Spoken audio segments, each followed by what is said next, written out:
जिस फिल्म ने 800 करोड़ रुपए कमाए, जिस कहानी ने लाखों लोगों के जज्बात जगा दिए, आज उसी फिल्म को उसका म्यूजिक देने वाले A.R. रहमान कह रहे हैं बांटने वाली फिल्म। सवाल ये है, अगर फिल्म इतनी ही गलत थी तो फिर म्यूजिक क्यों दिया। नमस्कार, आप देख रहे हैं न्यूज़ 18 राजस्थान का डिजिटल चैनल और आपके साथ मैं हूं वंदना त्यागी। विकी कौशल की सुपरहिट फिल्म छावा एक बार फिर सुर्खियों में है, लेकिन इस बार वजह ना तो बॉक्स ऑफिस है और ना ही अभिनय, बल्कि फिल्म का संगीत और उससे जुड़ा एक बयान। मशहूर म्यूजिक कंपोजर A.R. रहमान ने अपने हालिया इंटरव्यू में छावा को एक बांटने वाली फिल्म कह दिया।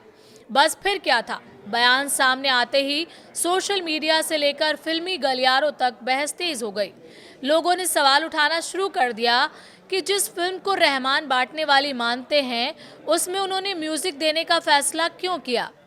रहमान का ये बयान इसलिए भी संवेदनशील माना जाता है क्योंकि छावा मराठा सम्राट छत्रपति संभाजी महाराज की वीर गाथा पर आधारित फिल्म है। इस किरदार से लाखों लोगों की आस्था और गर्व जुड़ा हुआ है। ऐसे में फिल्म को डिविसिव कहना कई दर्शकों को अपमानजनक लगा। आलोचकों का कहना है कि जब एक कलाकार किसी विषय से वैचारिक रूप से असहमत है तो उसे उस प्रोजेक्ट का हिस्सा नहीं बनना चाहिए। यही सवाल रहमान से भी पूछा जाने लगा है, लेकिन इस सवाल का जवाब कुछ वक्त पहले ही फिल्म के डायरेक्टर लक्ष्मण उतेकर दे चुके थे।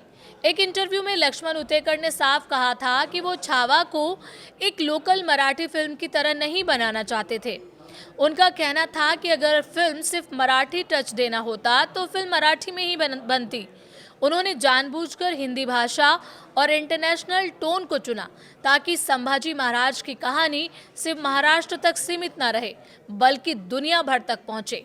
लक्ष्मण उतेकर ने यह भी बताया कि वो हॉलीवुड की ऐतिहासिक फिल्मों से प्रेरित थे और छावा को उसी स्तर की ग्लोबल अपील देना चाहते थे।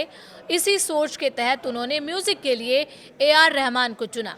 डायरेक्टर के शब्दों में उन्हें अजय अतुल जैसे दमदार मराठी कंपोजर की कला बेहद पसंद है, लेकिन इस फिल्म के लिए वो ऐसा संगीत चाहते थे जो सीमाओं से बाहर जाकर लोगों से जुड़े।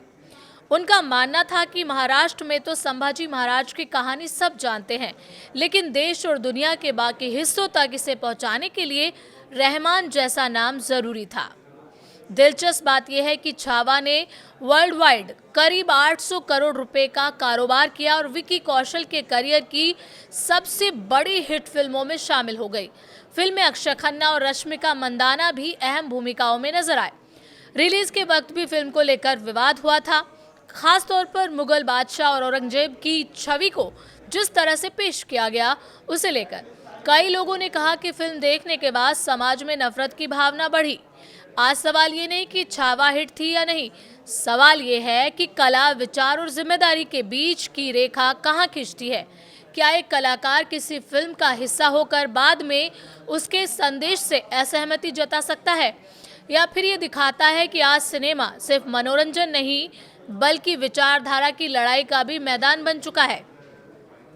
यही वजह है कि छावा अब सिर्फ एक फिल्म नहीं रही, बल्कि एक बहस का मुद्दा बन गई है।